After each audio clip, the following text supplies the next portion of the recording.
Pengine hii picha unayoiona ndio ambayo imeamua hatma ya Zuchu pale WCB na penzi lake kati yake na Diamond Platnumz. Yes, ni Aaliyah huyo akiwa na Mama Dangote wakiwa kwenye pozi moja ya matata sana ambalo linazungumza mambo mengi sana, lakini kabla hatujaendelea, tafadhali show love kwa kubonyeza alama ya subscribe hapo ili uendelee kuwa mtu wa kwanza kupata story ninazokuletea kila siku na kila wakati kupitia channel yako pendwa ya Kashi Online TV.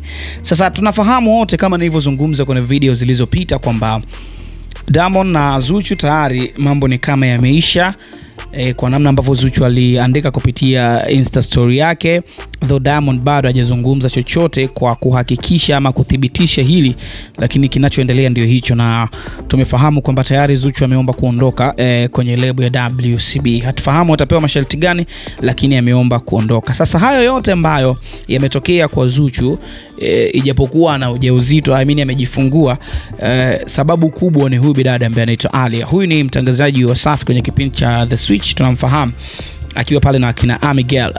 Ni moja kati ya watu ambao wamekuwa kihusishwa kwa muda mrefu sana na akiwa kwenye mahusiano na Diamond Platnumz ambaye ndio bosi wao, mkurugenzi wa kituo cha habari cha Wasafi Media.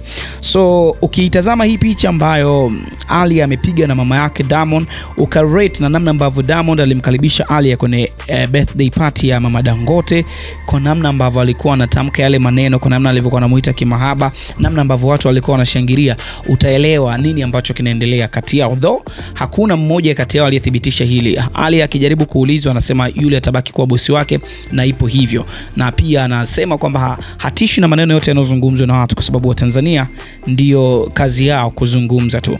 So inasemekana pia Mama Dangote ni moja kati ya watu ambao ametokea kumpenda Aaliyah. Katika watu ambao wamewahi kutoka na Diamond, ukiachana na Tanasha Donna, basi aliyefuata kwa kupendwa ni huyu Aaliyah. Dondosha maoni yako kwenye comment hapo. Unadhani kwamba hii kapo itakuwaje siku ambayo Diamond atamtambulisha rasmi Aaliyah? Usahau kusubscribe channel hii. Hii ni Kashi Online TV.